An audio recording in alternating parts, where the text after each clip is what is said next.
Okay, let's start with a question. How many of you thought the Middle East was calming down? Because from where I'm sitting, everything's quietly spiraling back into chaos.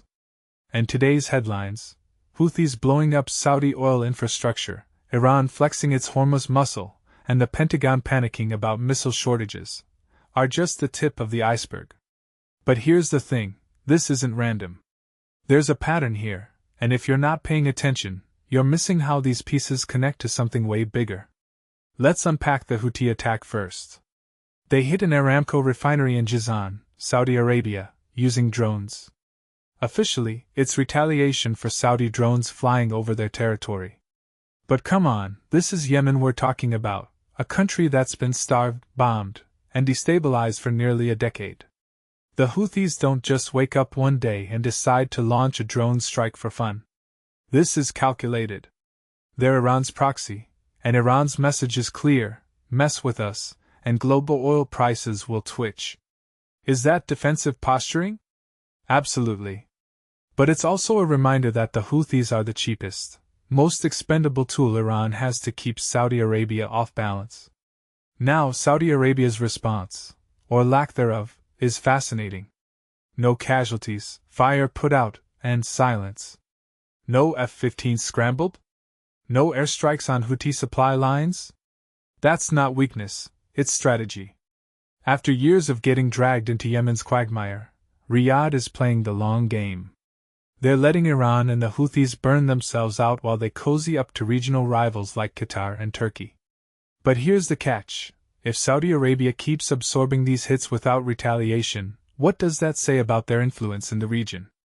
Or worse, what does it say about their confidence in U.S. support?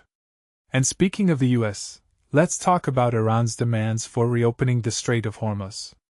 Tehran wants the U.S. to apologize, compensate them for war damages, lift sanctions, and pull out military assets. Sounds absurd, right? But here's the twist: Iran knows these demands are non-starters. This isn't a negotiation, it's a PR stunt.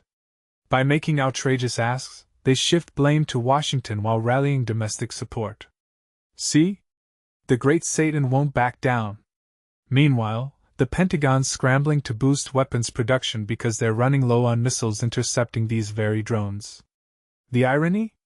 U.S. defense contractors are probably celebrating this chaos. Who profits from endless tension? Follow the money. But what's really underreported here is the Strait of Hormuz angle. Iran's not just posturing about shipping lanes, they're weaponizing geography. That strait is 20% of the world's oil supply. Close it, and global economies shudder. Yet the proposed deal with Oman to create temporary routes feels like duct taping a broken pipe.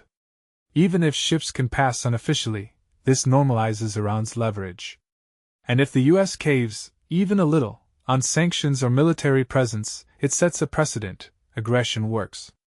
Which begs the question, is deterrence dead? Let me tie this together. The Houthis, Iran, Saudi Arabia, the U.S., everyone's playing a game where the rules keep changing. But the real winner? No one. The loser? Stability itself. Every drone strike, every empty threat from Tehran, every rush missile order just deepens the cycle. And here's the scariest part: these conflicts aren't isolated. They're interconnected.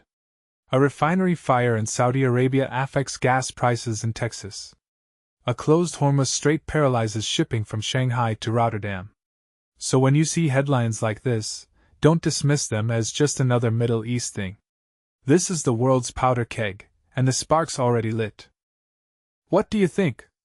Is this manageable chaos, or are we sleepwalking into a broader war?